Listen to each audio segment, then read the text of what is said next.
Probably one of the most uncomfortable aspects about being an entrepreneur and going into business for yourself is whenever a client asks you, so how much does it cost? And at the end of the day, what it really boils down to whenever you've been doing this for a while is you start to have to think about things not in terms of the cost that your clients are going to incur, but to try and help them think of what they're buying from you as more of an investment in the future of their business. Especially whenever you're doing things like crafting proposals and trying to figure out ways to communicate the value that you bring to your clients or your potential clients, it's going to require you to really look inward and ask yourself, what is the value that I'm bringing to these people? If you're creating a logo for them, you're not only creating something that is going to last them for a really long time, but that's something that's going to go on pretty much everything that they print. It's going to go on every one of their digital marketing materials, whether they're social media or, graphics that they're creating to share with their audience, things of that sort.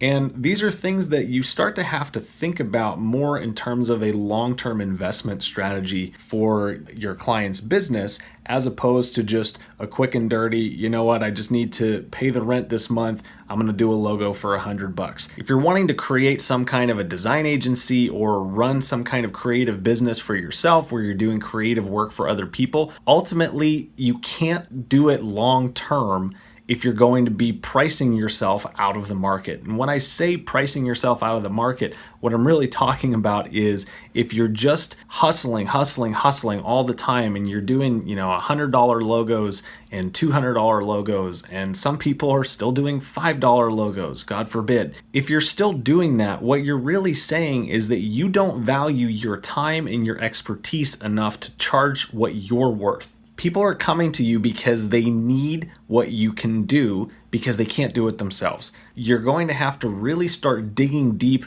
and doing that personal and professional development that's required to really recognize the value and the worth that you're bringing to your clients and your potential clients before you can actually run a sustainable business. Trust me, I've been doing creative work for cash at various levels since I was a kid.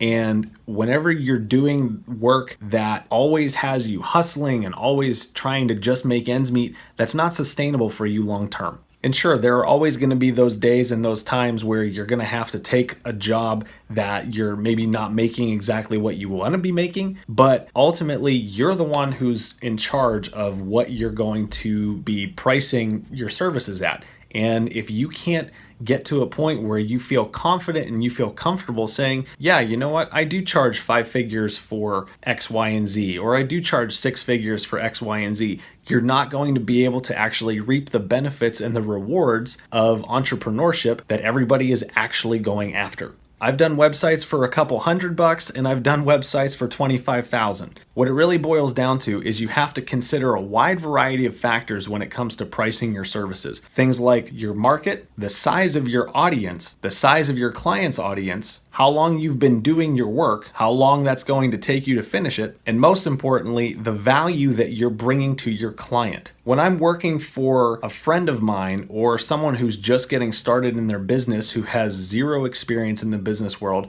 I'm not going to charge the same amount that I would charge a multinational corporation or a small to medium-sized business that has, thousands and thousands of followers online. There's so many factors that you have to consider whenever you're considering the investment that your clients are going to have to pay you to get that project off the ground. But at the end of the day, I just wanted to let you guys know that it still is a struggle. Every time we get a new client request, every time someone reaches out to us and says, how much is this going to cost? I still have to spend significant amounts of time figuring out the answer to that question. It always gets easier with time, but it also gets harder as you have people come to you who have bigger budgets and bigger demands. So what it really boils down to, guys, is just keep hustling, keep building, and keep learning how to figure out what works for you in your business and your creative endeavors.